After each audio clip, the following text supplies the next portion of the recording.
ஆச்சி கொழுக்கட்டை மாவு உண்மையா எப்படி இருக்கு வாங்க பார்க்கலாம்.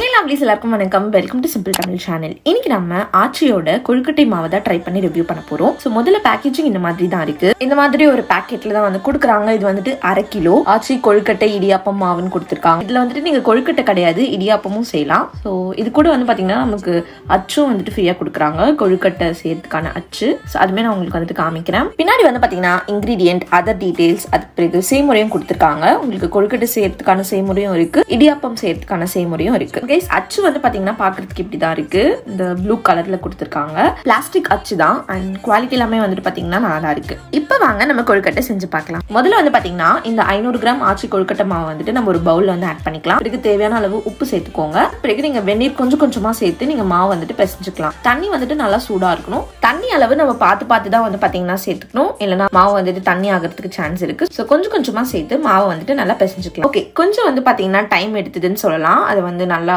சாஃப்டா வந்துட்டு பிசைஞ்சுக்கிறதுக்கு. இப்போ வந்து பாத்தீங்கன்னா நல்லாவே சாஃப்ட் ஆயிடுச்சு. அண்ட் மாவு ட்ரை ஆகாம இருக்கிறதுக்கு மேல வந்துட்டு எண்ணெய் தடவிக்கலாம். இல்ல நீங்க துணி போட்டு கூட மூடி வச்சிடலாம். அண்ட் உள்ள ஸ்டஃப் பண்றதுக்கு நீங்க எந்த மாதிரியான பூர்ணம் வேணா செஞ்சுக்கலாம். ஸோ நாங்க வந்துட்டு இன்னைக்கு தேங்காய் பூர்ணம் தான் வந்து பண்ணியிருந்தோம். நீங்க வந்துட்டு தேங்காய் பூர்ணம், வேர்க்கடலை பூர்ணம், இல்லைன்னா வந்து எள்ளு பூர்ணம், எது வேணா நீங்க ட்ரை பண்ணலாம். இல்லைன்னா உங்களுக்கு கார கொழுக்கட்டை பிடிக்கும் அப்படின்னா நீங்க உருளைக்கிழங்கு மசாலா அந்த மாதிரி கூட பண்ணி நீங்க ஸ்டஃப் பண்ணிக்கலாம். ஸோ பூர்ணம் ரெடி பண்ணிட்ட பிறகு நீங்க வந்து கொஞ்சமா எண்ணெய் வந்து உங்க கையில தடவிக்கோங்க. மாவை வந்துட்டு நம்ம தட்டுறதுக்கு முன்னாடி. அதுக்கு பிறகு கொஞ்சமா மாவை எடுத்துட்டு அதை நீங்க நல்லா ரவுண்டா தட்டிட்டு அண்ட் அதுல பூர்ணம் நீங்க ஸ்டஃப் பண்ணி அதை மடிச்சு நம்ம வந்து வேக வச்சா போதும். நாங்க வந்துட்டு ஃபர்ஸ்ட் அவங்க கொடுத்துருக்கிற அந்த அச்சுல வந்துட்டு ட்ரை பண்ணோம். ஸோ நீங்களே பாருங்க அது எப்படி வருதுன்னு சொல்லிட்டு. ரொம்ப அழகா வந்திருக்கு. அந்த கார்னர்ல அந்த டிசைன் தான் அப்படியே சூப்பரா இருக்கு, அந்த போட்டோல இருக்கிற மாதிரியே. ஸோ கண்டிப்பா எனக்கு வந்து பர்சனலி அந்த டிசைன் வந்து நல்லா இருக்கு, பாக்குறதுக்கே அப்பீலிங்கா சூப்பரா இருக்கு.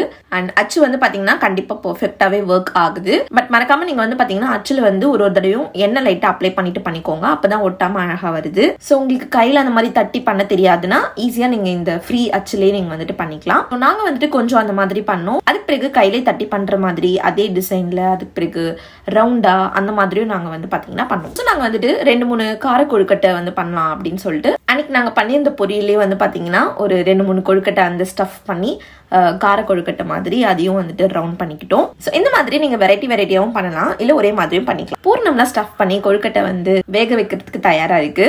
ஸோ வேக வைக்கிறதுக்கு நீங்க இட்லி பாத்திரம் எடுத்துக்கலாம். அதுல வந்து கொஞ்சமா தண்ணி சேர்த்து அதை நல்லா கொதிக்க விடுங்க. நல்லா ஆவி வரணும். நல்லா ஆவி வந்துட்ட பிறகு இட்லி பாத்திரத்திலே வந்து கொழுக்கட்டை எல்லாத்தையுமே வந்து அடுக்கிக்கோங்க.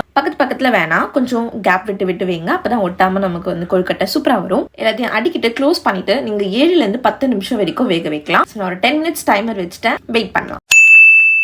ஓகே கைஸ், 10 நிமிஷம் கழிச்சு ஓபன் பண்ணோம் அப்படின்னா பாக்குறதுக்கு இப்படிதான் இருக்கு. ஆவி பறக்க நல்ல மனமோட கொழுக்கட்டை வந்து பாத்தீங்கன்னா தயாராயிடுச்சு. ஸோ உள்ள வந்துட்டு நமக்கு ஸ்டஃபிங் இந்த மாதிரி தான் இருக்கு. நல்லா சூப்பராவே வந்திருக்கு அப்படின்னு சொல்லலாம். ரொம்ப சுவையா இருந்தது கொழுக்கட்டை. மாவுமே வந்துட்டு பாத்தீங்கன்னா நல்லா வெந்திருந்தது. நல்ல ஒரு டேஸ்ட். அண்ட் நம்ம அந்த அச்சுல பண்ணிருந்த கொழுக்கட்டை ஆகட்டும், இல்ல நாங்க நார்மலா வந்து ரவுண்டா பண்ணதாகட்டும், எதுவுமே வந்துட்டு பாத்தீங்கன்னா உடையாம அழகா பெர்ஃபெக்டா அதே ஷேப்ல எப்படி வச்சோமோ அதே மாதிரி வந்து பாத்தீங்கன்னா இருந்துச்சு. ஸோ அது பாக்குறதுக்கு நல்லா இருந்தது. அண்ட் டேஸ்ட்டுமே வந்துட்டு பாத்தீங்கன்னா நல்லா இருந்தது. நீங்க ட்ரை பண்ணணும்னு நினைச்சீங்கன்னா ட்ரை பண்ணலாம். இந்த ப்ராடக்ட்கான பையிங் லிங்க் வந்து நான் உங்களுக்கு டிஸ்கிரிப்ஷன் பாக்ஸ்ல கொடுக்குறேன். உங்களுக்கு வேணா செக் அவுட் பண்ணி பாருங்க. அண்ட் இதே மாதிரி அணில் கொழுக்கட்டை மாவு வந்து எப்படி இருக்குன்னு தெரிஞ்சுக்கணும்னா ஸ்கிரீன்ல இருக்கிற இந்த வீடியோ பாருங்க. இந்த வீடியோல நான் அணில் கொழுக்கட்டை மாவு வந்து ட்ரை பண்ணி உங்களுக்கு ரிவ்யூ ஷேர் பண்ணியிருக்கேன். ஸோ நீங்க வேணா அதை செக் பண்ணலாம், எந்த கொழுக்கட்டை மாவு ட்ரை பண்றது அப்படின்னு தெரிஞ்சுக்கணும்னா. ஸோ ஸ்கிரீன்ல இருக்கிற வீடியோவை கிளிக் பண்ணி பாருங்க. உங்களை நான் அந்த வீடியோல பாக்குறேன். அது வரைக்கும் be positive and spread positivity. Tata lovelies, by.